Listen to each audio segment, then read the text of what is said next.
মিজানের পাল্লাটা মাপুন লাগবো কি লিগা? হিসাব কিতাব সঠিকভাবে দেওয়ার জন্য দুইজন ফেরেশতা আমাদের কাঁধে আছে না? এরা কি কোনো বেশ কম করে? গুস্টুস খায়? আচ্ছা, এই দুই ফেরেশতা ধরেন হিসাব কিতাব ফেস পুষে লাগাইলো, ফেরেশতা হিসাব না দিলেও আমার আল্লাহ সব জানে কিনা?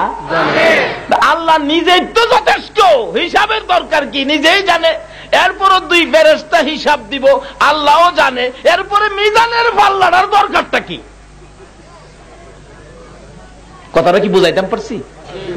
আল্লাহ জানে কার কি পরিমাণ নেক আছে, গুনাহ আছে, ফেরেশতারাও রিপোর্ট দিব। এরপরে মিজানের পাল্লার দরকারটা কি?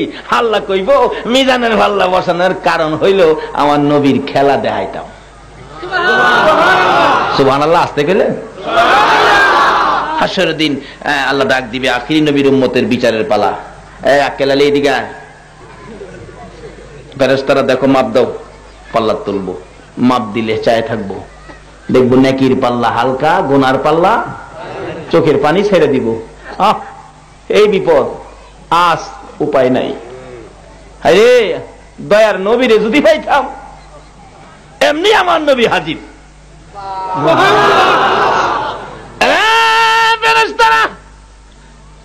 আমার উম্মতের ব্যথায় আমি সইতে পারি না রে। কেমনে সইব? আমার নবীর প্রাণপ্রিয় বিবি মা আয়েশা সিদ্দিকা রাদিয়াল্লাহু তাআলা আনহার জীবনী খুলুন। মা আয়েশা বলেন, আমি একদিন আমার নবী গোসল করে হুজরায় ঢুকলে অনুমতি চাইলাম, ইয়া রাসূলুল্লাহ তোল মালিশ করব, অনুমতি দেন। মা আয়েশা বলেন, আমার নবীর শরীর মুবারকে তোল মালিশ করতে যাইয়া দেখি পূর্ণিমার চাঁদের মতো চেহারার মধ্যে গো কালো কালো দাগ চামড়ার ভিতরে দেখা যায়। প্রশ্ন করে বসলো মা আয়েশা সিদ্দিকা রাদিয়াল্লাহু তাআলা আনহা, ইয়া রাসূলুল্লাহ এত সুন্দর চেহারায় কালো কালো দাগগুলো কিসের? আপনার বুঝি বসন্ত হয়েছিল? না রে আয়েশা। খাজলি পাসরা হয়েছিল? না রে আয়েশা, ওগুলি আমি নবীর শরীরে হয় না, এগুলি হারাম, আমার শরীরে হবে না। তাহলে দাগগুলো কিসের? আমার নবী আয়েশার দিকে মুখটা করে চোখের পানিগুলো জোর করে ছেড়ে দিলেন। রে আয়েশা, এইগুলি খাজলি বাচ্চা নয়, বসন্তের দাগ নয়, এইগুলি হলো তাইবের যুবকের পাথরের আঘাতের দাগ।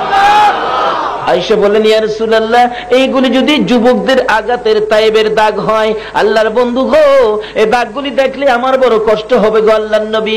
আপনি দোয়া করলে দোয়া কবুল হয়, আপনি দোয়া করে দেন দাগগুলো যেন আমার আল্লাহ পরিষ্কার করে দেয়। আমার নবী কান্দে, আয়েশা রে, ও আয়েশা, এই দাগগুলো পরিষ্কারের জন্য আমি দোয়া করব, এই কথার কোনদিন বলতে পারবি না, নিষেধ করে দিলাম রে আয়েশা। এই দাগগুলি দোয়া করে পরিষ্কার করব না রে, এই দাগ লইয়া আমি হাসরের জমিনে হাজির হব।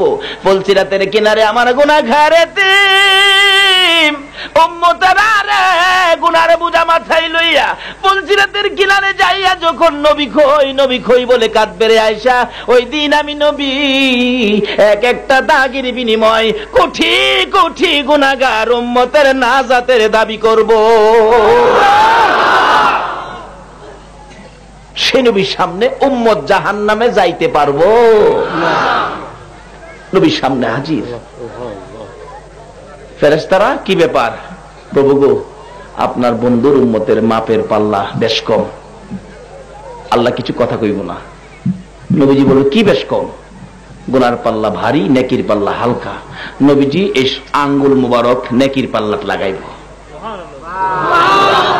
লাগানোর সাথে সাথে হাসরের দিন নেকির পাল্লা এমন ভারী হবে, 7 আসমান 7 জমিন যদি থাকতো, আল্লাহর আরশ কুরসি লৌহ কলম সব যদি থাকতো, সব যদি নেকির পাল্লার অপোজিটে গুনার পাল্লায় তুলে দিত, তারপরও এই নেকির পাল্লার সাথে ওজনে কুলাইতো না। আল্লাহ জিজ্ঞেস করবেন, ও ফেরেশতারা মাপের খবর কি? ফেরেশতারা বলবেন, প্রভু গো প্রথমত ছিল গুনার পাল্লা ভারী, নেকির পাল্লা হালকা। আপনার বন্ধু আঙ্গুলি লাগানোর কারণে নেকির পাল্লা ভারী, গুনার পাল্লা হালকা। আল্লাহ বলবেন, তাহলে বেহেশত দাও। আরেকজনকে মাপ দিবেন, একই অবস্থা হবে। এমন সময় আমার নবী পাঞ্জাবির পকেট থেকে এক টুকরা কাগজ নিয়ে নেকির পাল্লায় ছেড়ে দিব। নেকির পাল্লা আবার ভারী, গুনার পাল্লা হালকা। আল্লাহ জিজ্ঞেস করবেন ফেরেশতারা মাপের খবর কি? ফেরেশতারা বলবেন প্রভু গো, মাপের খবর আর জিগাইয়া লাভ কি? হয় নেকির পাল্লা হালকা, আপনার বন্ধু কইরা দেয় ভারী, হয় নেকির পাল্লা হালকা, আপনার বন্ধু করে দেয় ভারী। তা আপনার বন্ধু যেটা করে আপনি তো সেইটাই শুনেন, তে আর মাফামাফি দরকার কি? আপনার বন্ধুরে কোন যার ইচ্ছা হেরে বেহেশত দেলাইতো।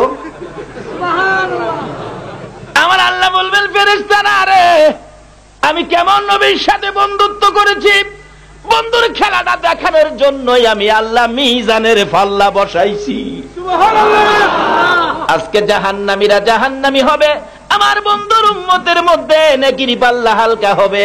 আমার বন্ধু আঙ্গুল ইশারা করে ভারী করবে, বন্ধু ভারী করলে আমি আল্লাহ খুশি হব, কবুল করব। সমস্ত নবী রাসূলের সামনে আমি দেখাইব রে আমার বন্ধুর পাওয়ার যে কত। এই জমিনে আমার বন্ধুকে অনুমতি দিলাম রে ফেরেশতারা, আমার বন্ধু যা যা করবে রে, আজকের জমিনে আমি আল্লাহ বন্ধুর সব খেলা মাইনা নিব। হাসরে খেলবো নবী আর দুনিয়ায় খেলবো উম্মত।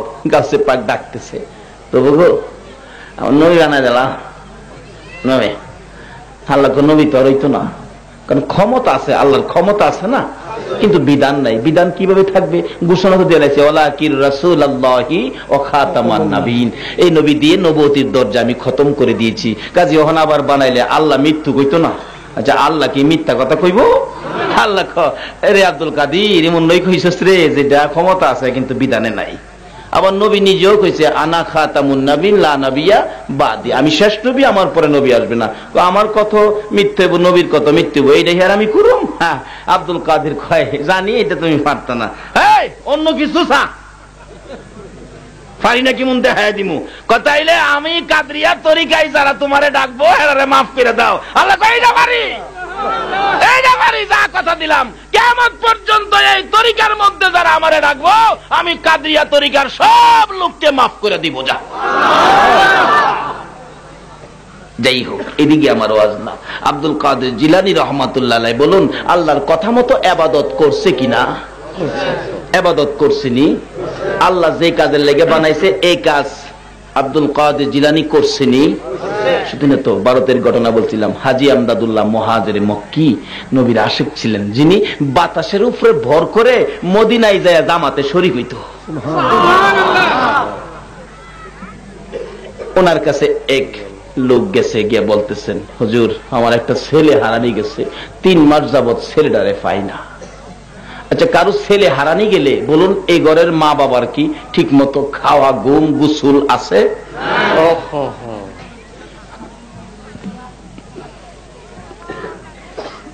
হুজুর আমার ছেলেটার খোঁজ খবর পাই না, একটু দেখবেন ছেলেটা বেঁচে আছে কিনা।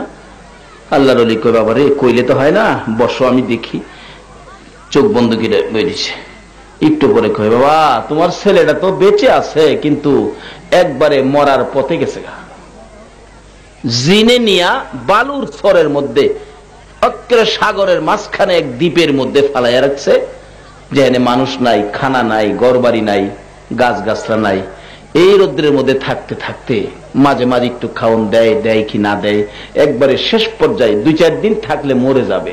আচ্ছা বলুন তো এখন মা বাবার মায়া আরো বাড়ছে কিনা? হাই হাই হাই, শুনছিলাম না হেডেই বালাছি। অবশেষে 2 জনে মিলে কান্নাকাটি করতেছে, হুজুর আমার ছেলেটারে আইনা দিবেন, যাইতে হেলিকপ্টারের দরকার। আল্লাহর ওলি হাজী আমদাদুল্লাহ মুহাজিরে মক্কিরে বলতেছে আইনা দিত। কয় বাবারে বললেই তো হয় না, আচ্ছা আমি দেখি, তোমরা বসো। কিছুক্ষণ চুপ করে রয়েছে, চুপ করে থেকে কয় আল্লাহর ওলি বলতেছেন যাও যাও তোমার ছেলে বাড়িতে আইছে, যাও। মা বাবা বাড়ি গিয়া দেখে দরজার সামনে জ্ঞান হারা বাচ্চারা ফেলে রয়েছে।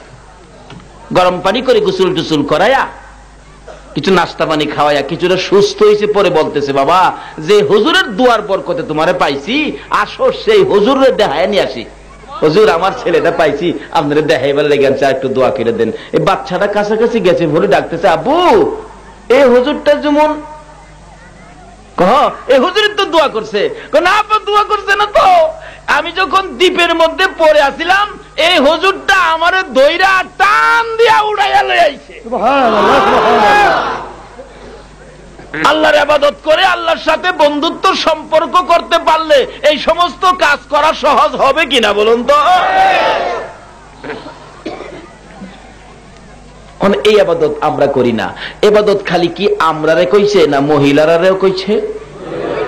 জোরে কন। তখন ইবাদত করলে আমরারে কি দিব, মহিলারে কি দিব, এটা জিগান্দর হান না। অন্য নবী রাসূলের উম্মতেরা জিগাইবার সাহস আছে না, আমরার মাশাআল্লাহ সাহস আছে। কি কন? কারণ আমরা তো শেষ না, শেষ কাটাইলা ফুলাফান দেখবেন এটা বাড়তি থাকে। শেষ কাটাইলা ফুলাফান এটা একটু টেন্ডল বেশি থাকে না, টেট না থাকে, কিন্তু দেখবেন আমরা তো শেষ হাসরের দিন এই নবীর উম্মত বিচার করতে গিয়ে আমার আল্লাহ ডাইকা এনে খাড়া করবেন। আকেল আলী দিগায় নামাজ পড়ছিলে, কথা কইতো না। এই রোজা রাখছিলি? আল্লাহ আমার গ্যাস ঠিক আছে, এরকম কয় না হাসরের দিন এতে কইব। আল্লাহ কইব কি কইলি? দুনিয়া তো বাটফারি করছস, এখনো বাটফারি করবি, যাও জাহান্নামে যাও। ওই লোকটা আখিরি নবীর উম্মত একটা দৌড় মারবো জাহান্নামের দিকে। ফেরেশতারা কইব খোদা গো, এইভাবে দৌড়াইয়া জাহান্নামও যাইতে কাউরে দেখি নাই। আল্লাহ বলবেন কত তো ঠিক, ডাকবে কেরামত আলী এদিকে আয়। তুই জাহান্নামটা চিনছস? হ্যাঁ কইব, দেখছি না কোনোদিন। আলেম ওলামারে কইছে আগুন আছে, সাপ বিচ্ছু আছে, তুই দৌড় মারলি যে? কেউ তো দৌড়ায় জানা। খোদা গো, মনের কথাটা জিগাইছেন। দৌড়টা যে মারছি, 70 বছর হায়াত পাইছিলাম দুনিয়াত, কিন্তু 70 বছরের ভিতরে তোমার একটা হুকুমও আমি মানছি না।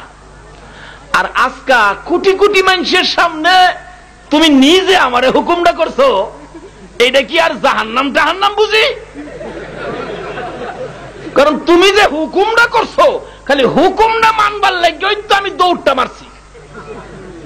কারণ এই মানুষের সামনে তোমার হুকুমটা যদি আমি না মানি, তোমার ইজ্জত থাকবো? ফেরেশতারা কইব খোদা গো, হ্যাঁ দি কথার কায়দা জানে। আল্লাহ তোমার হ্যাঁ চিনো, আমার আখিরি নবীর উম্মত, জোরে জোরে কর না সুবহান। আচ্ছা এই নবীর উম্মত হইতালে লাভ হইব না লস হইব? এই নবীর উম্মত হইবেন কি ইবাদত কইরা না কইরা? হ্যাঁ, কিভাবে করবেন এই তো সামনে আই পড়ছে। অল্প সময়ের মধ্যে ইনশাআল্লাহ সিস্টেমে নিয়ে আইতাছি। আল্লাহ কবুল করো, সকালে বলুন আমিন। এই নবীর কাছে রাখেন, এই নবীর তরিকা রাখেন, এই নবীর প্রেম রাখেন, এই নবীর ভালোবাসা রাখেন। এবার আল্লাহ কইব তুই আমার হুকুম মানতে যাইয়া তুই জাহান্নামে যাইতে পারবি? হ্যাঁ। কত আমি কি তোরে মাফ করতাম না? কইরা আপনার ইচ্ছা তো ভালো লাগছে। অন্য কোন নবী রাসূলের উম্মতের সাহসে পাইতো না কথা কইতে, আমাদের ইচ্ছা। আল্লাহ কই দিগা তোর কথায় আমি খুশি হয়ে গেছি, যা আর জাহান্নামে যাইস না, জান্নাতে যাইগা। হাসরের ময়দানে গিয়ে যখন এইভাবে কথা কইতারুম, তো অহন্তর হাসন না কি কর লম অহনে জিগাইলাই খোদা গো, আমরা যদি ইবাদত করি আমরারে কি দিবা? মা বোনদের সহ, আমরা খালি একা না, কি কন? আমরার মা বোনদেরও সহ আমরারে কি দিবা কইলাও? আল্লাহ কইতাছে কোরআন শরীফ, খুদে খুদেন কইতাছে ফাদখুলি ফি ইবাদি ওয়াদখুলি জান্নাতি। কার কথা এটা? কার কথা? জোরে কর না, কার কথা? আল্লাহ কি কিছু মিথ্যা কথা কয়? নাউজুবিল্লাহ, আল্লাহ কখনো মিথ্যা কথা। আল্লাহ কইছে আমরা যদি ইবাদত ঢুকি, আমরারে বেহেশত ঢুকাইব। আল্লাহর কথা ঠিক আছে নি? ইবাদত করলে না করলে? ইবাদত কেমনে করবেন? ইবাদত কেমনে করলে বেহেশত ঢুকাইব? যেই যুগ পড়ছি ফিসাবে ও লাগিয়া বইরিছিল, আছে না? এই ফির হে ফির দেখতে না, হে ফিরের লোক মিললে কোন ফিরের মুরিদ হইয়া বেহেশত যাইবেন? মৌলবীরা দলাদলি আছে না? কোন মৌলবীর কথা হইনা ইবাদত করবেন? কার কথা ইবাদতে বেহেশত যাইবেন? আল্লাহ কয় এই যুগে যে এটা করব, এটা আমি বালা রহম জানি। আল্লাহ জানেন না আমরা যেটা করব। এর লাগি আল্লাহ কোরআন শরীফটা ফায়সালা দিছে, কেউর কথা না। কার কথা শুনো? ওমাইয়িতির রাসূলা ফাকাদ আতা আল্লাহ। তোমরা আমার এই রাসূলের কথাগুলি মানো। নবীর কথা মানবে যারা হবে জান্নাতি। কন্যা নবীর কথা মানবে যারা হবে জান্নাতি। না মানিয়া আবু জাহেল হইল দুজুকি। না মানিয়া আবু জাহেল নবীর কথা মানবে যারা হবে জান্নাতি। নবীর কথা মানবে যারা না মানিয়া আবু জাহেল হইল দুজুকি। না মানিয়া আবু জাহেল এ নবীর কথা মানলে জান্নাতি, না মানলে দুজুকি। মানলে আবু বকর, না মানলে আবু জাহেল। আপনারা কি আবু বকর হবেন না আবু জাহেল হবেন? আবু বকরের দাম বেশি না আবু জাহেলের দাম বেশি? আবু বকরের দাম কেমনে হলো গো? আসুন তার জীবনী খুলি। আবু বকর আমার নবীর কথাগুলো মানতো কি না জানতে চায়? একদিন আমার নবী মসজিদের নববীর বারিন্দায় গায়ের চাদর মোবারক খানি বিছাইয়া ডাকতেছেন, সাহাবীরা রে কে আমি নবীরে কিনবি? আমি নবীরে কে কিনবে দেখি? কি দিয়া কিনবি? আমাকে কে ভালোবাসবে? কি দিয়া ভালোবাসবে দেখি? সকল সাহাবীরা দৌড়াইয়া বাড়িতে রওনা হয়ে গেছে। বাড়িতে যাইয়া যা যা পাইতেন তা দিয়ে আয়েশা নবীর সামনে হাজির হয়ে বলতেন, ইয়া রাসূলুল্লাহ এই দিলাম আপনাকে খুশি করার জন্য, আপনাকে কিনার জন্য এই দিলাম। আরেকজন বলেন, হুজুর আমিও এই দিলাম আপনাকে খুশি করার জন্য, আপনাকে কিনার জন্য। মদিনার মহিলারা যখন দেখতেছে পুরুষগুলি পাগল পাগল হইয়া করতে কি যেন নিয়ে নিয়ে নবীর সামনে হাজির করে। একজন মহিলা জিজ্ঞাসা, স্বামী গো তোমরা এইভাবে কেন পাগল পাগল হয়ে গেছো? মহিলার সাথে জবাব দেন তার স্বামী, রে বিবি তুমি কি খবর পাও নাই রাসূলকে কে কি দিয়ে খুশি করবে? আজকে মদিনার জমিনে প্রতিযোগিতা লেগে গেছে রে। আমার নবী চাদর বিছাইছে, নবীরে কে কি দিয়ে কিনবে? কে কি দিয়ে নবীকে খুশি করবে? কে কি দিয়ে নবীর ভালোবাসার পরিচয় দিবে?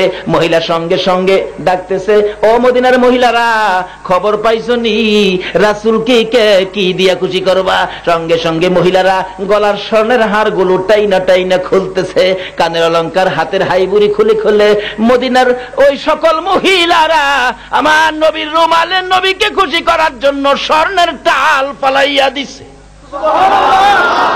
আমার নবী বলেন, সাহাবীরা রে তোরা সবাইকে দেখেছি, দেখি আমার আবু বকর কি আনে। আমার আবু বকর। নবীজি যদি কয় কাউরে আমার, তার ভাগ্য ভালো না খারাপ? আমার আবু বকর। আবু বকরের জীবনী বাড়িতে যাইয়া রুমালটা বিছাইছে, চোখের পানি ছাড়তেছে। কি নিব গো? কি দিয়ে আল্লাহর বন্ধুকে খুশি করব? কি দিব? কি দিয়ে খুশি করব? কিছুই নাই ঘরে। পাইছে একটা 4 কাপ রুমালে রাখছে, একটা গ্লাস রুমালে রাখছে, নিমুকদানি রুমালে রাখছে, একটা সারপিরিস রুমালে রাখছে। এরকম খুঁটিনাটি জিনিস যা ছিল সব রুমালের মধ্যে রাখতেছে আর চোখের পানি ছাড়তেছে। মাবুদ রে আমি পারবো নি তোমার বন্ধুকে খুশি করতে। এমন সময় তার বিবি তার পাশে দাঁড়াইয়া ডাকতেছে, স্বামী ঘরের সবগুলো জিনিস প্যাকেট করে কোথায় রওনা হয়েছ? বিবি গো আমি আমার রাসূলের জন্য রওনা হয়েছি। আবু বকরের বিবি বলেন, স্বামী গো মদিনার মহিলারা নবীকে খুশি করার জন্য কত কিছু দিয়েছে, আমার কি মন চায় না নবীর রুমালে কিছু দেওয়ার জন্য? আবু বকর বলেন, বিবি তুমি কি দিবে? কিছুই তো ঘরে নাই, সব আমি প্যাকেট করে ফেলেছি। আবু বকরের বিবি বলেন, স্বামী গো একটুখানি দাঁড়াও গো, আমার মন মানে না নবীর রুমাল খালি দিব না। আবু বকর বলেন, আমি যখন দাঁড়াইলাম আমি দেখি আমার বিবি বিছানাটার কাছে যাইয়া বিছানার থেকে খেজুর পাতার চাটাই টাটাই না বাহির করে খেজুর পাতার চাটাই পরনে লাগাইয়া পরনের কাপড় টাইনা টাইনা খুলতেছে। আবু বকর বলেন, বিবি খেজুর পাতার চাটাই পরে পরনের কাপড় কেন খুলছ রে? আমি জানতে চাই। স্বামী গো আর কিছুই নাই, আমার কাপড়টুকুন আমি নবীর রুমালে দান করে দিব। আবু বকর বলেন, বিবি রে তোর কি মন চায় নবীকে খুশি করার জন্য পরনের কাপড় খুইলা দান করে দিতে? আবু বকরের বিবি বলেন, স্বামী শুধু পরনের কাপড় নয় গো, আমার মন চায় আমার কলিজাটা খুইলা নবীর রুমালে দিতে। আল্লাহু আকবার। ইয়া রাসূলুল্লাহ, ইয়া রাসূলুল্লাহ।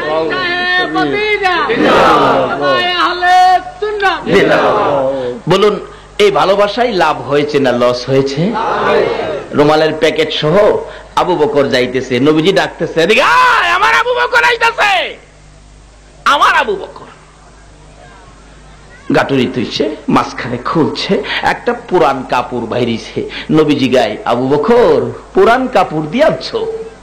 এমনি জিবরাইল খেজুর পাতার পোশাক পরে নবীর সামনে হাজির। হুজুর আল্লাহর সালাম গ্রহণ করুন। আমি জিবরাইলের সালাম গ্রহণ করুন। আমার আল্লাহ নবীর সালাম দিতনিও, দিতনি।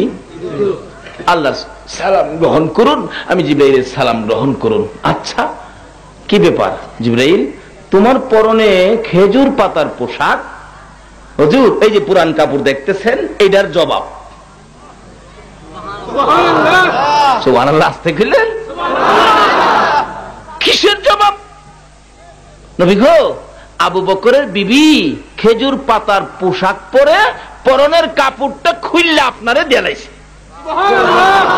এই জন্য আমার আল্লাহ খুশি হইয়া আবু বকরের বিবির ইজ্জত রাখতে যায়া সমস্ত ফেরেশতাকে, আমি জিবরাইলকে, এমনকি জান্নাতি হুর বালাকে পর্যন্ত খেজুর পাতার পোশাক পরাইছে। লাভ হইল না লস হইল? আবু বকরের বিবির পালা শেষ, সংক্ষেপ করে দিলাম। আবু বকর এইভাবে সব কিচ্ছুই নাই, নবীজি গায়ে ঘরে কিছু রাখো নাই, সব লইছ। হুজুর আল্লাহ আল্লাহ রাসূলকে ঘরে রাখছি। আল্লাহ আল্লাহ রাসূল যদি থাকে আমার আর কিছু লাগে না। যেদিন আবু বকর দুনিয়ার থেকে বিদায় হবে, বলতেছিলেন, লম্বা ঘটনা সংক্ষেপ করে দিলাম, সঙ্গীরা রে, আমি আবু বকর যদি মারা যাই আমারে গোসল দিবি, কাফন পরাবি, জানাজা শেষ করবে, নবীর রওজার পাশে আমাকে শুয়াইয়া ডাকবি, আল্লাহর বন্ধু গো আপনার গোলাম আবু বকরকে কোথায় দাফন করবে বলো, কোথায় দাফন করব বলেন। যদি আমার নবী কথা কয় যেখানে বলে সেখানে দাফন কইরো, তাহলে মনে করবি আমার ভালোবাসায় রাসূল খুশি হয়েছে। আর যদি নবী কোনো কথা না কয় রে, আমার লাশটা জান্নাতুল বাকিতে দাফন করে দিবি, আর তোরা মনে করবি আমি আবু বকরের ভালোবাসায় রাসূল খুশি হয় নাই। কিতাব বলে আবু বকরের মৃত্যুর পর গোসল দিয়ে কাফন পরাইয়া জানাজা শেষ করে নবীজি রওজার পাশে নবীজির পাও মুবারকের পাশে রাখছে। সাহাবীরা চারদিক ঘেরাও করে দাঁড়িয়ে আছে। মদিনা যারা গেছো গো, এই খেলার নমুনা এখনো দেখা। হযরতে আলী রাদিয়াল্লাহু তাআলা আনহু নবীজির মাথার পাশে যাইয়া ডাকে, আল্লাহর বন্ধু গো, আপনার গোলাম আবু বকর আপনার পায়ের নিচে হাজির। হুজুর বলুন না আবু বকর কি কোথায় দাফন করব? কোনো জবাব নাই। সাহাবীরা আশ্চর্য, ব্যাপারটা কি, কোনো কিছু কয় না কেন? বলুন আমার নবী রওজা পাকে জিন্দা নবী আছে কিনা? আর যদি বলুন আছে, যদি থাকে নবীর ভালোবাসা দিয়া প্রমাণ করবেন। আহমদ রাফাই নামে বাগদাদ থেকে নবীর একজন আশেক, বেশি দিন আগের ইতিহাস না, রওজা পাকের পাশে গিয়ে ডাকতেছে, নবী গো বাগদাদ থেকে আইছি আপনার সাথে দেখা করব, কোনো সুযোগ নাই। অবশেষে ডাকতেছে, ও নবী আপনার নাতি, আদরের নাতি হুসাইনকে আপনি খুব ভালোবাসতেন, হুসাইন ডাক দিলে আপনি ফেরেশতাদের সাথে কথা বন্ধ করে হুসাইনের কাছে যাইতেন। আজকে সেই হুসাইনও এই মুহররমের চাঁদে উম্মতের নাজাতের জন্য রক্ত দিয়েছে। নানা বলে ডাকলে আপনি জবাব দিতেন, আমি আজকে হুসাইন হব। আহমদ রাফাই বলেন, আমি হুসাইন হব আর আপনাকে নানা কইয়া ডাকবো, দেখি হুসাইনের জন্য নিয়ে আপনার মায়া আছে। হুসাইনের অভিনয় করে বাগদাদ থেকে গিয়ে আহমদ রাফাই নবীজি রওজার চারপাশে, তখন রডের ঘেরাও ছিল না, খালি খালি ছিল, ঘুরতেছে আর ডাকতেছে, নানা নানা গো আমি তো হুসাইন, নানা আমি আপনার সাথে দেখা করে যাব, দেখা না করে আমি যাব না। নানা হুসাইনের জন্য কি আপনার মায়া নাই? আমি আপনার নাতি হুসাইন, দেখা দেন, দেখা না দিলে যাব না। কমপক্ষে 25,000 হাজীদের সামনে আমার নবী রওজা পাকের মাঝখান দিয়ে এই পর্যন্ত হাত মুবারক বাহির করে দিয়েছে।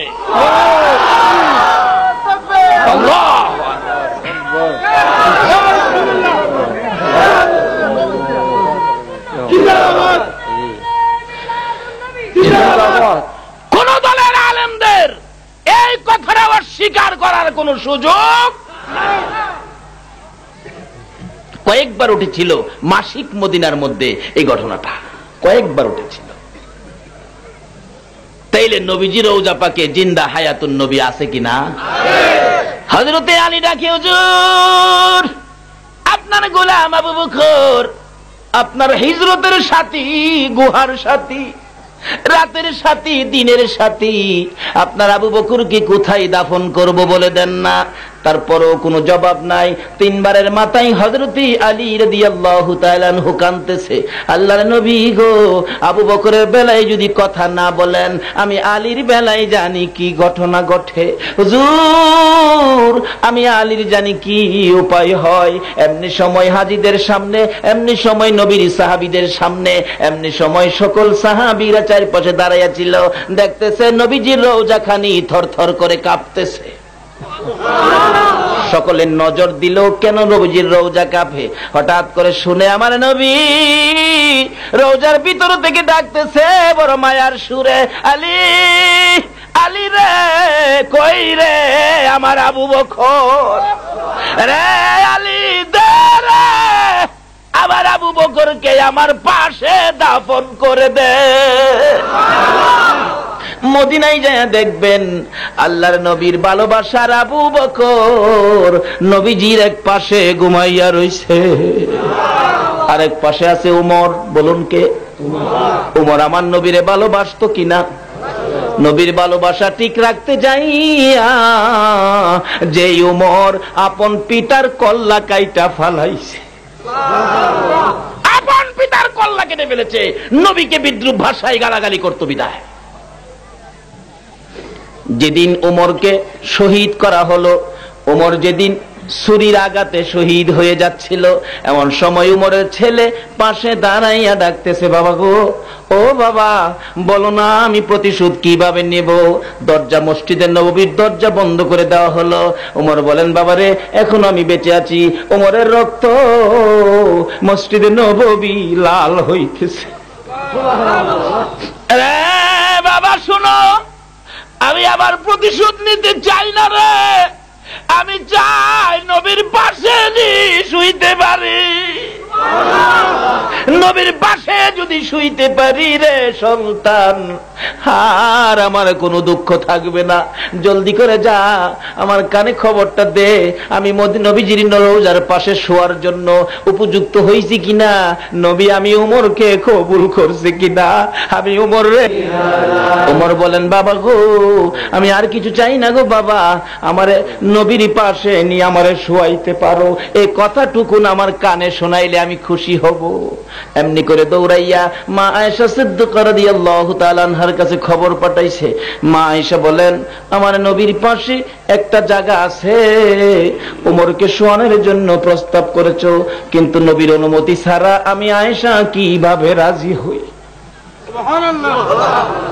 মা আয়েশা বলেন, আমার বড় আশা ছিল গো, আমি আয়েশা এই জায়গাটায় শুইব, কিন্তু আমি নিজের থেকে বলতে পারি না। উমরের ছেলে মনটা ভারী করে বাবার কাছে গেছে, উমর শেষ পর্যায়ে আত্মা বাহির হয়ে যাবে, তাকে রয়েছে সন্তান কি খবর দেয়, চোখের পানি ছেড়ে দিছে, বাবা গো আমি তো কোনো খবর ফাইনাল করতে পারি নাই। এমনি সময় মা আয়েশা সিদ্দিকা রাদিয়াল্লাহু তাআলা আনহা বলেন, আমি রওজা পাকের পাশে যাইয়া একটু দাঁড়াইয়া চোখ বন্ধ করলাম, এমন সময় দেখি আমার নবী ডাকতেছে, আয়েশা রে অনুমতি দে রে, উমরকে অনুমতি দে। আমার উমর আমি নবীর ভালোবাসায় বহু কষ্ট করেছে রে আয়েশা, অনুমতি দে, অনুমতি দে। এদিক দিয়ে এই ঘটনা শুরু হলো এখানে, ওদিক দিয়ে উমরের ছেলে বলতেছেন, বাবা গো, আমি তো অনুমতির ব্যাপারটা ফাইসালা করতে পারলাম না। উমর বলেন, তাহলে আর চাপ দিস না রে, আমি তো ক্ষমতায় আছি, এখনো তো আমি মদিনার প্রেসিডেন্ট। আমি যদি ক্ষমতার জুড়ে, গায়ের জুড়ে চাপ দেই, হাসরের দিন আমার আল্লাহ যদি জিগায়, রে ওমর, প্রেসিডেন্ট হইয়া গায়ের জুড়ে নবীর পাশে শুইলি, তাহলে তো নবীর ভালোবাসায় শুইতে পারলাম না। আমি আমার রাষ্ট্রীয় ক্ষমতা ইচ্ছে করলে শুইতে পারি, আমি গায়ের জুড়ে যাইতে চাই না রে। নবীর ভালোবাসায় যদি শুইতে পারি শুইব, আর না হয়তো আমারে জান্নাতুল বাকিতে দাফন করে দিবে। এমনি সময় মা আয়েশা সিদ্দিকা খবর পাঠাইলেন, উমরের ছেলেকে আসতে বলো। পর্দার পাশে দাঁড়ালে চোখের পানি ছেড়ে দিলেন মা আয়েশা সিদ্দিকা রাদিয়াল্লাহু তাআলা আনহা। রে উমরের ছেলে, তোর বাবা কই রে? উমরের ছেলে বলেন, আমার বাবা মৃত্যুবরণ করেছে, শহীদ হয়ে গেছে। ও উমরের ছেলে, আমার নবী কইছে রে, তোর বাবারে আমার নবীর পাশে দাফন করতি। এ নবীর ভালোবাসায় লাভ হয় না লস হয়? বাবারা, এখানে আলোচনা করলে বিস্তারিত অনেক সময়ের দরকার। যাই হোক, আমি ক্লান্ত, পারতেছি না, কষ্ট হইতেছে, তারপরও আপনারা বসে আছেন বলতেছি। আবার সকালে আমার ট্রেন ধরতে হবে, যেই রাস্তা, এত দূরে রাস্তা জানলে আমি দাওয়াতে রাখতাম না, আর রাখতামও না। আইসা গেছি জানি না, এত কষ্ট করে প্রত্যেক দিন মাহফিল করে কোলাইতে পারি না। একদিন দুই দিন হইলে পারা যায়, এভাবে প্রত্যেক রাত্রে মাহফিল, ক্ষুধার ৩০ দিন, কালকেও মাহফিল ময়মনসিংহ। চিন্তা করতেছি আমি কিভাবে যাব। না হয়তো না গেলে মানুষ বলবে মৌলবীদের কথা ঠিক নাই, আমার লেগে হগল মৌলবীরে কইব। কাজী চেষ্টা করি যাতে কোনো মাহফিল মিস না হয়। এবছর কোনো মাহফিল ইনশাআল্লাহ মিস হয় নাই। যাই হোক, উপস্থিত হয়েছি। আর আমার চিন্তা আপনারা কইরেন না, আপনারা আমার দাওয়াতের জন্য যায়েন না, আমার কষ্ট হয়, আমি কুলাইতে পারি না, আমার এলাকার মাহফিল কইরে আমি কুল পাই না। যাই হোক, আসছি, আপনাদেরকে নিয়ে আলোচনা করতেছি যে নবীর জন্য আমার আল্লাহ এত কিছু করেছেন। আল্লাহ বলছে, তোমরা আমার বেহেশতে যাইবার ইবাদত করতে গেলে এই নবীর কথা মতো করো। কার কথা মতো? তাইলে তোমরা বেহেশতে যাইতে পারবা এই নবীর কথা মতো করলে। তাইলে দেখি নবীরে জিগাই, নবী গো, আল্লাহ কইছে আপনার কথা মতো ইবাদত করলে বেহেশতে যাইতারুম, আপনি আমরারে কোন তো কি করতাম? নবীজি প্রথম নম্বরে বলছে, মান ক্বালা লা ইলাহা ইল্লাল্লাহু ফাদাখালাল জান্নাহ। নবী বলেন, এই কালিমাটা হলো বেহেশতের টিকেট। এই কালিমা যারা পড়ছে তারা বেহেশতে প্রবেশ করবে। আল্লাহ কইছে বেহেশতে যাইতে গেলে নবীর লগে যোগাযোগ করো। নবী প্রথম নম্বরে বেহেশতের টিকেটটা দিছে। আচ্ছা বলুন তো, বেহেশত টিকেট দেওয়ার মতো আর কোন ব্যক্তি পৃথিবীতে আছে? এই নবীরে চিনা, এই নবীর কথাগুলো মানা, এই নবীকে মহব্বত করা আমাদের দরকার আছে কিনা? খালি আমরাই করতাম না, মহিলারাও করতো।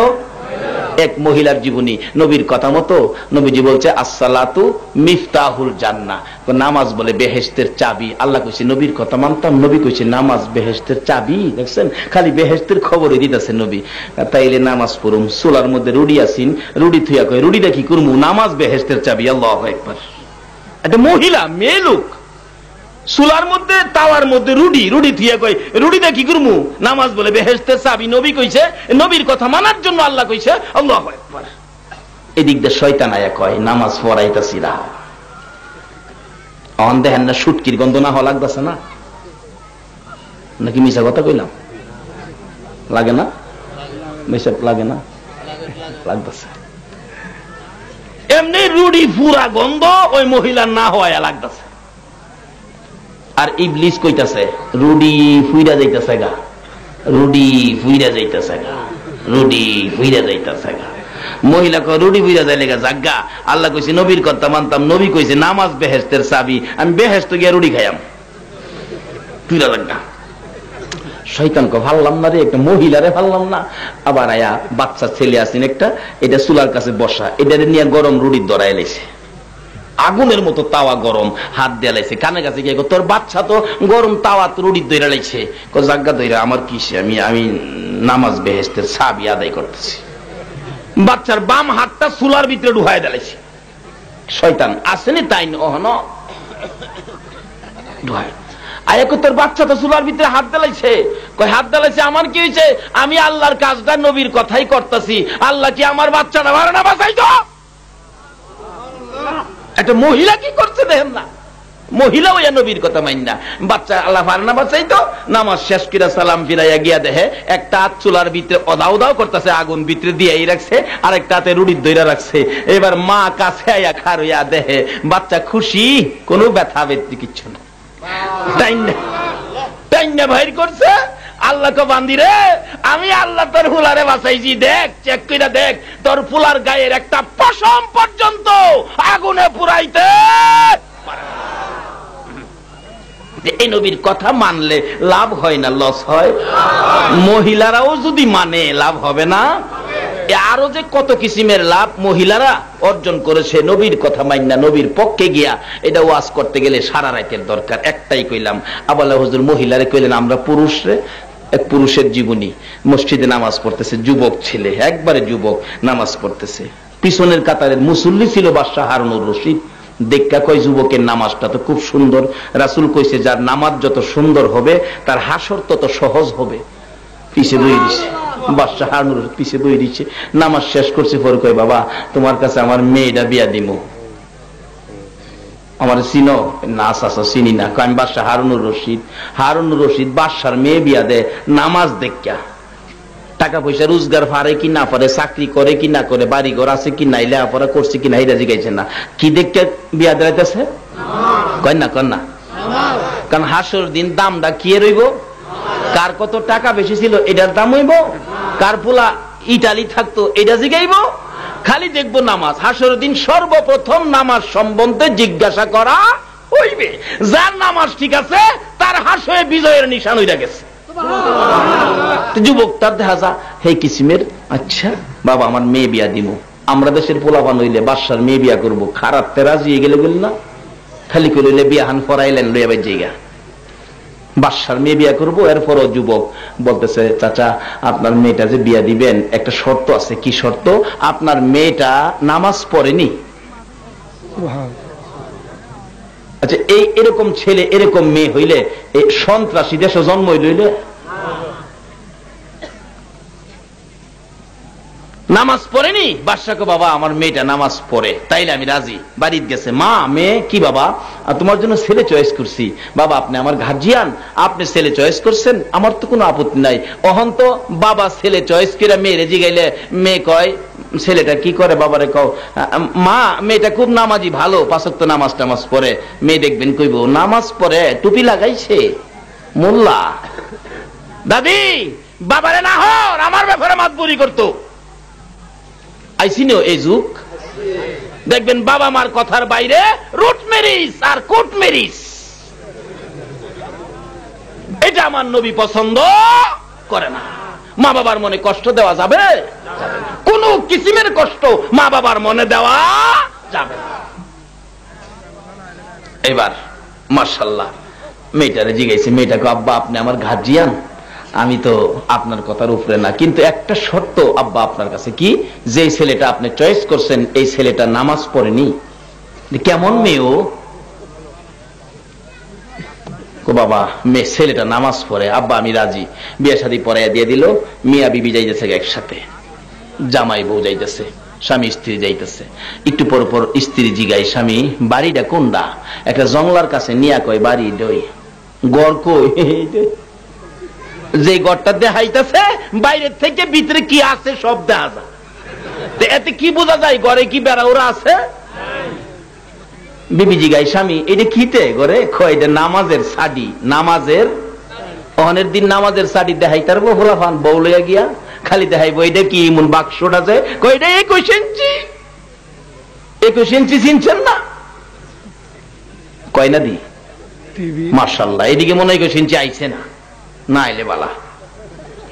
নিচে যে একটা বাক্স দেখা যায় এটা কি করে? সিডি।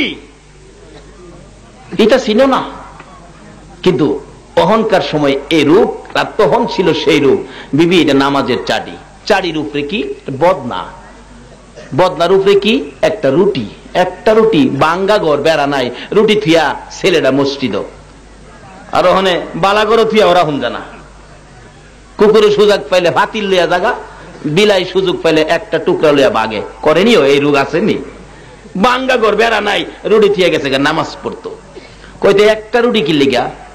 বিবি এই বদনাটা শেষ রাত্রে এক বদনা পানিটা উজু করি, এই চারিটার মধ্যে 2 রাকাত নামাজ পড়ি, পরে 2টা হাত বাড়াইলে আল্লাহ আমার 2টা হাতের মধ্যে 2টা রুটি দেয়। কি কইরা হাত বাড়ালে রুটি দেয়? নামাজ পড়ে কয় না, কি কইরা? 2 রাকাত নামাজ পড়ে 2টা হাত বাড়াইলে আমার আল্লাহ 2টা রুটি দেয়।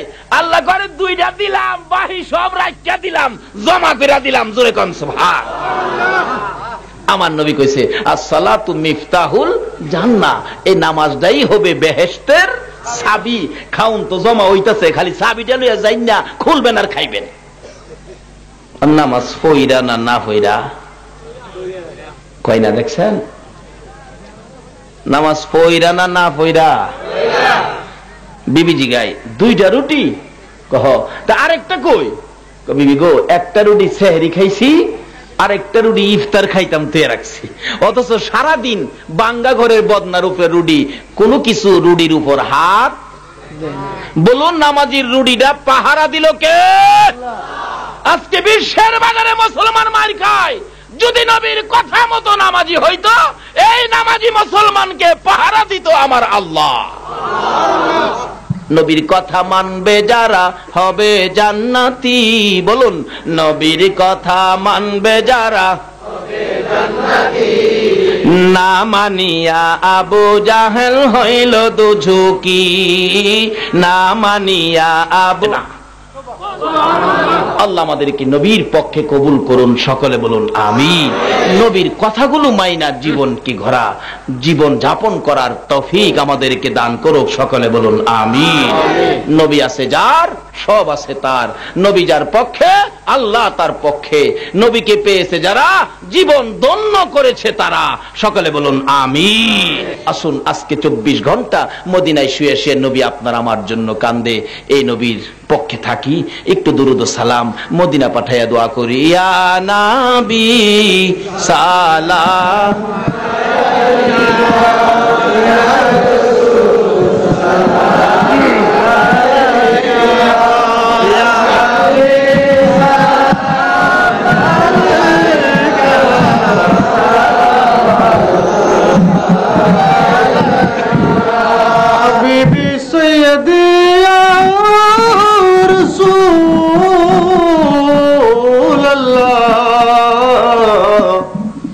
सल्लल्लाहु अलैहि वसल्लम का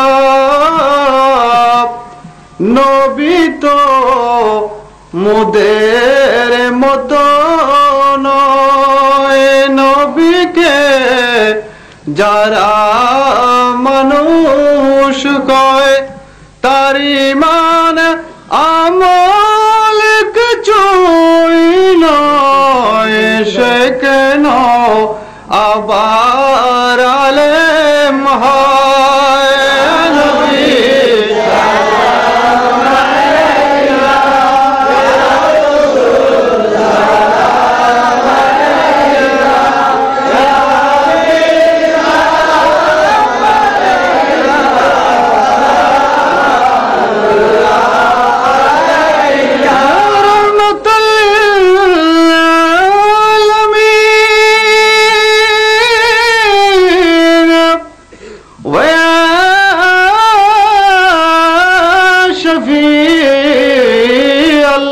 নবী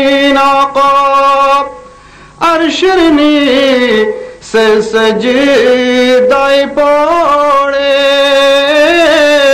কান্দে নবীজি যারে যার মাফ করে দাও মাবুদ মওলা, উম্মত আমার গুনেহগার।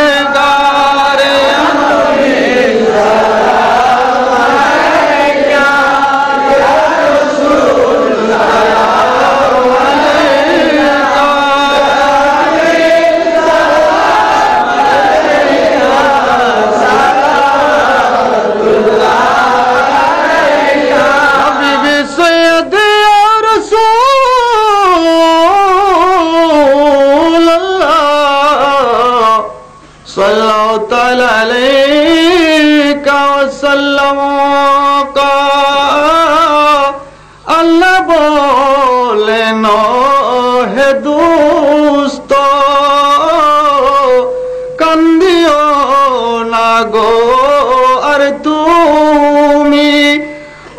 दावत निये जाओ बेशते कबूल कर लाम आजामी या नबी सलाम अलैका या रसूल सलाम अलैका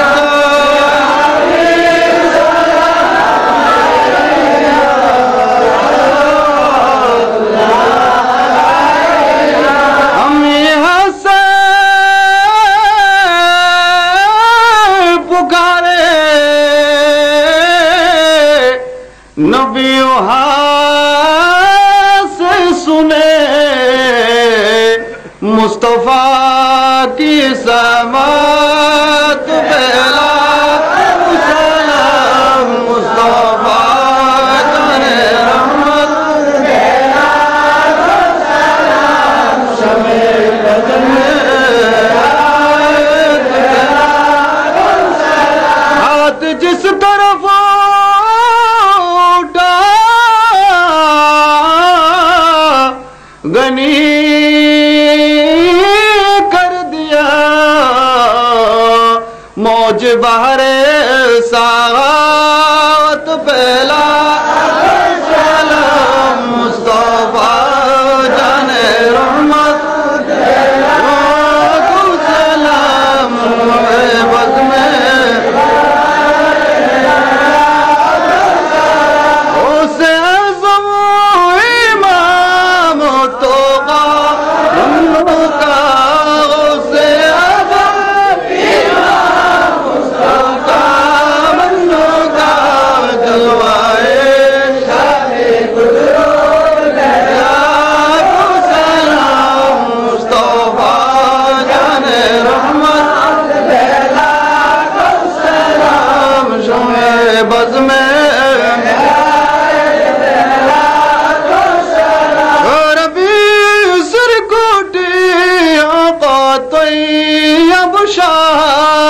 मुर्शिद हज़रत क़िबला तो है साबिर शारों के अहले सुन्नत पे सलाम मुस्तफा जाने रहमत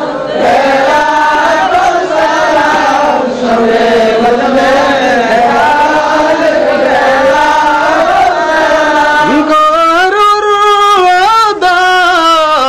सुन्नते मुस्तफा चे पीरे तरीकत पहला सलाम मुस्तफा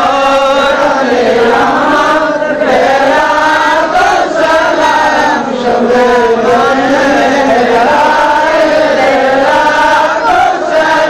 या इलाही सदा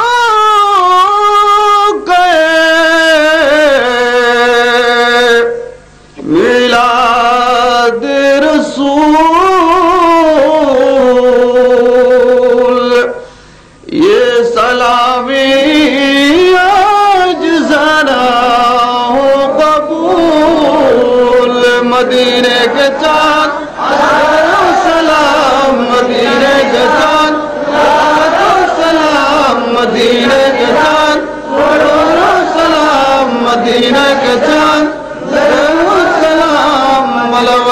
ربنا ظلمنا أنفسنا وإن لم تغفر لنا وترحمنا لنكونن من الخاسرين رب ارحمهما كما ربياني صغيرا বলুন না মা বাবা হারা মানুষ আছেন না এখানে ডাক দেন না রব্বির হামহুমা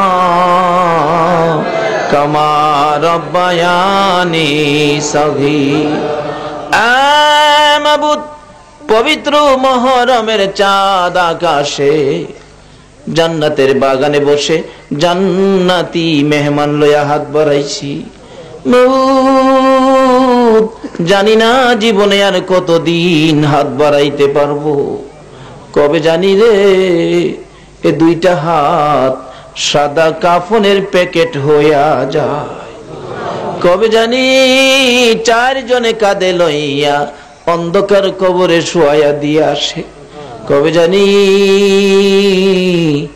আদরের সন্তানেরা এতিম হইয়া গো বাবার বিছানার পাশে দাঁড়াইয়া বাবা বাবা কইয়া কান্দে। ওই দিন আসার আগে আমরা যারা হাত বাড়াইছি আমাদের সকলের জীবনের গুনাহগুলো ক্ষমা করে দাও। আয় মাবুদ, জীবনের গুনাহ ক্ষমার আশায় এ পর্যন্ত কষ্ট করে যারা কষ্ট করে বসে আছে, শুধু বসে আছে এটাই নয় গো, তুমি যার প্রেমে সব বানাইছো, যার উপর ফেরেশতাদেরকে নিয়ে দুরূদ ও সালাম পাঠ করতেছো, যে ইমানদারদেরকে ডেকেছো তোমার হাবিবের উপর দুরূদ ও সালাম পাঠ করার জন্য, সেই ইমানদার লইয়া গো এই মুহররমের চাঁদে দুরূদ ও সালাম মদিনা পাঠাইলাম গো আল্লাহ। আমাদের দুরূদ ও সালাম গুলো পাখির মতো উড়াইয়া উড়াইয়া দয়ার নবী মায়ার নবীর কদম মুবারকে পৌঁছাইয়া দাও। ইয়া আল্লাহ, দুরূদ ও সালাম উসিলা করে আজকের এই মুহররমের চাঁদ উসিলা করে আজকের এই মাহফিল উসিলা করে আমরা যারা হাত বাড়াইছি আমাদের তামাম জিন্দেগীর গুনাহগুলো ক্ষমা করে দাও। আয় মাবুদ, ক্ষমা চাইলাম জীবনের গুনাহ, ক্ষমা যদি না করো এ গুনাহ লইয়া আমরা কার কাছে যাব গো আল্লাহ? কার জীবনে কত গুনাহ হিসাব জিগাইও না, কে নামাজি কে বেনামাজি আজকের জন্য কিছু জিগাইও না, কার বয়স কত, কে মেয়ে কে পুরুষ, ইয়া আল্লাহ কাউরে কিছু জিগাইও না। এই মাহফিলের খাতিরে সবাইকে তুমি মাফ করে দাও। ইয়া আল্লাহ, মাফ যে চাইলাম জীবনের গুনাহ মাফ করছো নি গো আল্লাহ।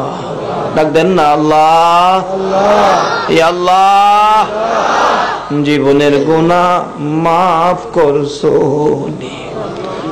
মাবুদ, না জানিয়া না বুঝিয়া 2 দিনের দুনিয়ায় এসে শয়তানের দুকায় পড়ে দুনিয়ার মায়ায় পড়ে কত গুনাহ করেছি, তুমি যদি মাফ না দাও এ গুনাহ লই আর কই যাব গো আল্লাহ? দুনিয়ায় দেখি ছোট ছোট বাচ্চারা অপরাধ করলে বাবা ধমক দেয়, বাড়িতে জায়গা দিবে না, তারপরেও যখন রাত্র হয়ে যায় মা দরদি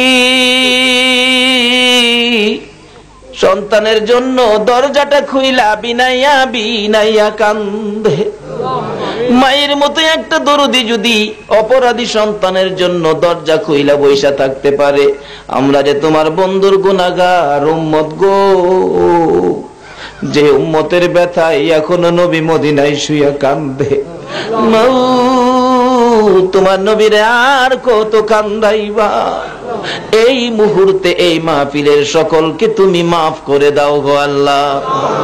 ইয়া আল্লাহ, জীবনের গুনাহ মাফের আশার দরখাস্তের পর আর একটা দরখাস্ত করি, তুমি কিন্তু রাগ হইও না। এত রাত পর্যন্ত যারা বসে আছে, রাত্র 1টা পার হয়ে গেছে, আমি জানি না রে কে কোন ব্যথা লইয়া বসে আছে। কার মনে জানি ব্যথা মানাই রে মানাই, কার মনে জানি ব্যথা বাবা নাই।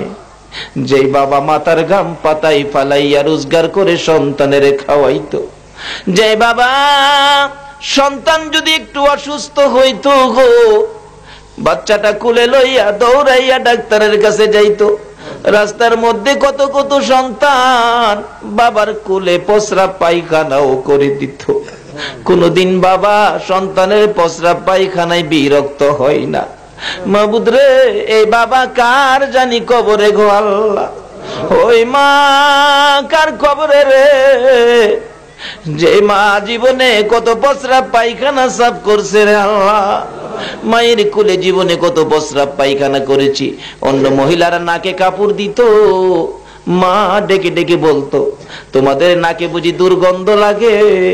আমার সন্তানের পায়খানার গন্ধ আমার মার নাকে লাগে না। এই মা বাবা কার জানি কবরে রে আল্লাহ। মাবুদ গো, মায়ের অভাবী যারা কেমন জানি লাগতেছে। আমি নিজেও এখন মায়ের অভাবী হয়েছি, নিজেও বুঝি মার ব্যথা যে কত। ওই দিন দেখি একটা ছেলে মায়ের ব্যথায় ব্যথিত, 5 বছর বয়স, মা তার ডেলিভারি বাচ্চা হবে। সন্ধ্যাবেলা এলাকার মহিলারা বলতেছে হসপিটালে যান, অবস্থা ভালো না। মহিলাটা ভুরগা পড়তেছে, 5 বছরের বাচ্চাটা জিগায় আম্মু তুমি কই যাইবা গো আম্মু?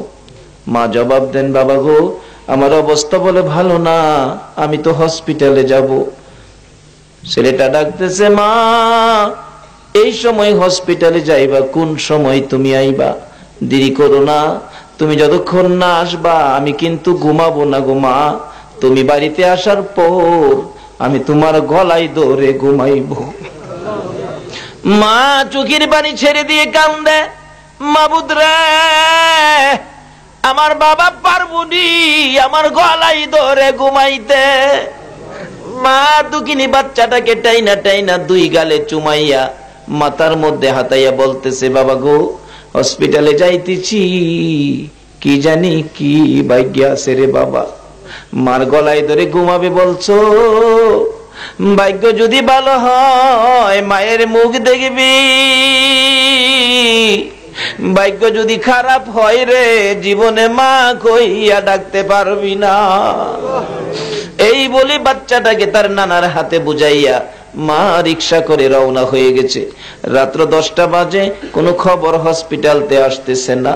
বাচ্চাটা বলে, নানা গো, আমার মায়ের খবর কি? আমি কার গলায় ধরে ঘুমাবো? নানা বলেন, খবর তো পাইতেছি না রে ভাই। একটু পরে একটা যুবক ডাকতেছে, চাচা বাড়িতে আসেননি? হসপিটালের খবর জানেননি? না চাচা, আমি তো হসপিটাল থেকে আসছি। কি খবর আনছো? চাচা, আপনার মেয়ে হসপিটালে মারা গেছে গো চাচা। ছেলেটা একটা চিৎকার মারছে, আমার মারে কেমনে লইয়া গেল গো? আমি কি আর জীবনে মা কইয়া ডাকতে পারবো না? আমি কি আর জীবনে মায়ের গলায় ধরে ঘুমাইতে পারবো না? এই মায়ের দুঃখী মায়ের অভাবী কে জানি হাত বাড়াইছে রে আল্লাহ। বাবার দুঃখী বাবার অভাবী কে জানি হাত বাড়াইছে।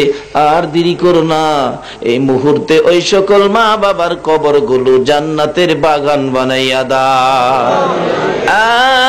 মাবুদ, মা বাবা যার দুনিয়াতে আছে হায়াত বাড়াইয়া দাও। মা বাবা কেমন জিনিস বুঝার তৌফিক ছেলে মেয়েদেরকে দান করে দাও। ইয়া আল্লাহ, এক ভাই দোয়া চাইলেন তার বাবা খবরে। মাবুদ গো, তার বাবাকেও তুমি মাফ করে দাও। ইয়া আল্লাহ, খাস করে দাদা দাদি, নানা নানি, শ্বশুর শাশুড়ি, আলিয়া ওলাদ, বংশধর, ময়মুরব্বী, পাড়া প্রতিবেশী, খানদানবাসী, মহব্বতী যারা কবরে, সকলের কবর জান্নাতের বাগান বানাইয়া দাও। ইয়া আল্লাহ, খাস করে এই মহেশখালী এলাকার জমিনের নিচে যত মোমেন মোমেনাত ঘুমিয়ে আছে, এই মাহফিলের উসিলায় সবাইকে তুমি মাফ করে দাও। ইয়া আল্লাহ, এই মাহফিলে যারা এই পর্যন্ত কষ্ট করেছে সকলকে তুমি কবুল করে নাও। আমাদের মধ্যে যারা বিমারি, আল্লাহ বিমার শেফা করে দাও। আমাদের মধ্যে যারা অভাবী, অভাব দূর করে দাও। যারা নামাজি, নামাজ কবুল করে নাও। যারা নামাজ পড়ে না, নামাজের বুঝ দান করে দাও। যারা মদিনা যাওয়ার পাগল, পাখির মতো উড়াইয়া মদিনা লইয়া যাও গো আল্লাহ। মদিনা যদি যাইবার তৌফিক না দাও, মদিনাওয়ালারে একদিন ঘুমের ঘরে স্বপ্নে দেখাইয়া দাও। ইয়া আল্লাহ, আমাদের মধ্যে যাদের ছেলে মেয়ে আছে, ছেলে মেয়েদেরকে হায়াত দারাজ করো। সুশিক্ষায় শিক্ষিত করে বাপ মার কলিজা ঠান্ডা করে দাও। অকালে মৃত্যু দিও না, মা বাবার কলিজায় আগুন জ্বালাইও না। ছেলে মেয়েদের মুখে এতিমের দাগ লাগাইও না। ছেলে মেয়েদের মা বাবার হায়াত বাড়াইয়া দাও। মাবুদ, এ পর্যন্ত যারা কষ্ট করে বসে আছে, এই মাহফিলের কমিটিরা, এই মাহফিলকে যারা ভালোবাসা দিয়েছে, মাহফিলের খাদেম হয়েছে, সাহায্য সহযোগিতা করেছে, টাকা পয়সা দিয়েছে, বুদ্ধি পরামর্শ দিয়ে, দূর দূরান্ত থেকে মাহফিলে হাজির হয়ে যারা এই মহরমের চাঁদে কষ্ট করেছে গো আল্লাহ, সকলকে তুমি কবুল করো। আপদ বিপদ, আযাব, গজব, অ্যাক্সিডেন্ট, বালা মুসিবত, শয়তানের শয়তানি, দুশমনের দুশমনি হইতে বাঁচাইয়া রহমত, বরকত, শান্তি দ্বারা ভরপুর করে দাও গো আল্লাহ। মাবুদ, এই মাহফিলের উসিলায় কাল কিয়ামতে নবীর গোদারায় উঠাইয়া ফুলসিরাতের ফুল পার করে দিও গো আল্লাহ। তোমার নবী যেই জান্নাতে থাকবে গো, ওই জান্নাতের পাশের জান্নাতি বানাইয়া দিও গো আল্লাহ। এই আল্লাহ খাস করে এই মাহফিল কমিটির ভাইদেরকে, উপস্থিত সকলকে বেশি বেশি করে নেক হায়াত বাড়াইয়া দাও। এ আল্লাহ, আমি অসুস্থ হয়ে পড়ি, আমাকে সুস্থ করে নেক হায়াত বাড়াইয়া দাও। মাবুদ, মাবুদ গো, এই মাহফিল টুকুন তোমার কুদরতি হাতে আমানত করলাম। এত সুন্দর মাহফিল এলাকায় কম দেখেছি রে আল্লাহ। এই মাহফিল খানি কিয়ামত পর্যন্ত তুমি কায়েম রাখো গো আল্লাহ। এই মাহফিলকে যারা ভালোবাসা দিবে গো, সকলের গলায় তোমার নবীর প্রেমের মালা পরাইয়া দিও গো আল্লাহ। এই আল্লাহ, আজকের মাহফিলের খায়ের বরকত এই এলাকার সকল অলিগণের রুহে পৌঁছাইয়া দাও গো আল্লাহ। সকল অলিগণের রুহানি ফায়েজ আমাদেরকে নসিব করে দাও গো আল্লাহ। ইয়া আল্লাহ, মাহফিল শেষে যারা যেখানে যাবে সহি সালামতে পৌঁছাইয়া দিও গো আল্লাহ। ওয়া সাল্লাল্লাহু তাআলা আলা খায়রি খালকিহি মুহাম্মাদি ওয়া আলা আলিহি ওয়া আসহাবিহি আজমাইন বিহাক্কি লা ইলাহা ইল্লাল্লাহু মুহাম্মাদুর রাসূল।